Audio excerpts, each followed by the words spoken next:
Университет не үшін керек? Университетке енді түскен кезіңіз есіңізде ме? Хомда биыл мектеп бітіріп, жоғарғы оқу орнына құжат тапсырып қойды. Мүмкін ол жақта өзгеріп кететін шығар. Оның достары қандай болады? Ал таңдаған мамандығы ұнамай қалса ше? Егер мұғалімдер ақша сұраса қайтеді? Ол өзіне осыған ұқсас миллион сұрақты күн сайын қоятын. Достарынан студенттік шақ жайлы көп естіген. Енді осы қызықтың барлығын өз көзімен көруді асыға күтіп жүр. Ал біз университетке не үшін барамыз? Неліктен ақша төлеп келісімшарт жасаймыз? Оның мақсаты қандай? Ең алғаш университетті студенттердің өзі құрып алды. 11 ғасырдағы Италияда жергілікті заңдар шетелдіктерге көп қысым көрсететін. Мысалға, бір англиялықтың қылмысы үшін басқа бір ағылшынды жауапқа тартуға болатын еді. Сондықтан шетелдік азаматтар бұл зорлыққа шыдай алмай өз құқықтарын қорғау үшін біріге бастады. Ал оларға азаматтық құқық жайлы үйретіп сабақ беру үшін студенттер әр жерден профессорларды шақыртып, олардың дәрістерін тыңдады. Бұл 11 ғасырдың аяғында құрылған Болонья университеті еді. Қазір 2020 жылы Хом ешкімнен ешқандай қысым көріп жүрген жоқ, бірақ маман және тұлға ретінде қалыптасқысы келеді. Сол үшін ерікті түрде университетке құжат тапсырды. Болоньяде оқытушылардың барлығы фрилансер сияқты жұмыс істейтін. Олар өздерінің оқу бағдарламасын ұсынады, ал студенттер сол пәннің ақшасын төлейді. Танымал профессорлардан дәріс алу үшін студенттер Еуропаның түкпір-түкпірінен Болоньяге ағылатын болды.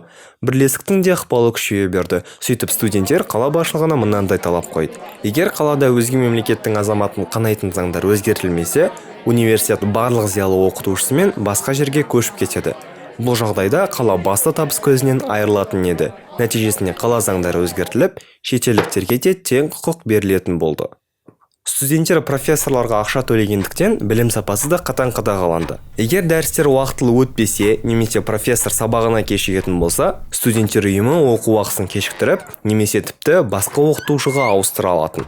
Профессорлар да емтихан ережелерін бекітіп, курсты аяқтау үшін студенттерге белгілі бір талаптар қойды.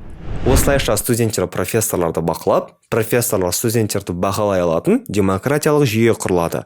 Университет деген атау да бірлестік, бір болу деген мағынаны білдіреді екен. Қазіргі студенттік ұйымдар да осы мақсатпен құрылса керек. Яғни олардың жұмысы студенттердің құқығын қорғап, білім сапасын қадағалап отыру. Қазақстанда ең алғаш ашылған жоғарғы оқу орны Абай атындағы Қазақ ұлттық педагогикалық университет. Ол 1928 жылы ашылды. Қазір Қазақстанда 130-ға жуық жоғарғы оқу орны бар. Кейбір ойшылдардың айтуынша, қазіргі университеттер жұмыс күшін дайындайтын ұйым сияқты болып кеткен. Жазушы антрополог Олег Матватов, олар үлкен корпорацияларға ұқсайды дейді. Олар заман ағымына сай үздіксіз дамып жатыр. Ал ол жақтағы білімді табысты жұмыспен, экономикалық өсіммен түсіндіреді. Бірақ университет өнім шығаратын ұйым емес. Ол тарихи әрі мәдени орын. Студенттер қоғаммен араласып, түрлі мәдениетті тануы керек. Матватов бұл кезде университет корпорацияға емес, музейге ұқсауы қажет дейді. Яғни әртүрлі ғылым мен мәдениеттің музейі. Гуманитарлық ғылымдар демократияға не үшін керек деген кітаптың авторы Марта Нусбом қоғамдағы проблемалардың шешімі үшін тек табысты болу жеткіліксіз дейді. Бұл жерде сыни ойлау, логикалық шешім қабылдау және шығармашылық әдістер маңызды. Ал Нусбом айтқандай, студенттер бір ғана сала емес, барлық салада қабілетін шыңдайтын болса, кейін олар да Болонья университеті сияқты жаңа бір нәрсенің бастауы болуы мүмкін.